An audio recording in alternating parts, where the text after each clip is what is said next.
So Twyla, we've talked about all the things we should do to prevent bad things from happening, right?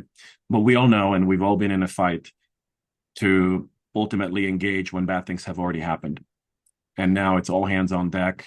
Everyone has their firefighter hat on, and the the question of the day is, what was compromised? Where did it go?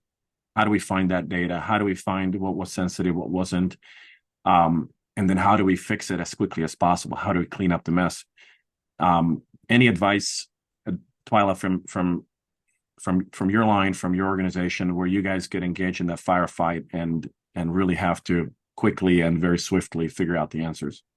Yes, thanks for asking that, Frank. I would say for us that we sit in the middle of this whole little post-incident ecosystem. So we are working with the DFIR team, the legal team, the crisis communications team, with the notification provider to stand up the call center. We're still working with the end client that was breached.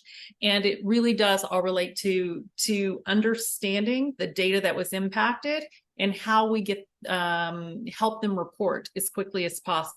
Right. So definitely under HIPAA, there's some timelines that we need to adhere to, but understanding even more so the connection between the people that have been impacted and then being able to marry that up with the data points, whether it's their social or their medical identifier, that kind of information, and making sure that we're able to notify them as quickly as possible, whether that is in the mail or by email, or there is a 1-800 number, but really being able to understand that the data that we're touching ties directly back to the organization. So being us having an open line of communication to say, what system was breached? Do you have a list or a database that we can take this breached information and marry it up and know exactly what we're looking for in the shortest amount of time is the way we can best help the client.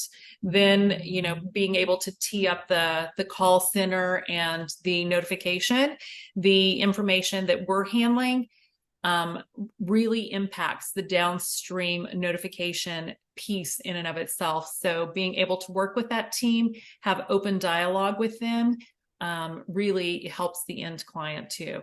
So we've seen from where we sit in touching all of these pieces, like the conversation with the end client or the impacted client is what makes this move the fastest when there's open lines of communication. And it really is a super intense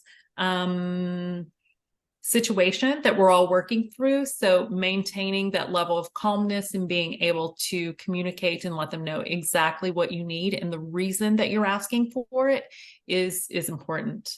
But we've been able to shave time, incredible amount of time, off of this process just by having an open line of communication with the breached client about the data, where it sits in the organization, and doing a mirroring up of what was breached versus what's in their system.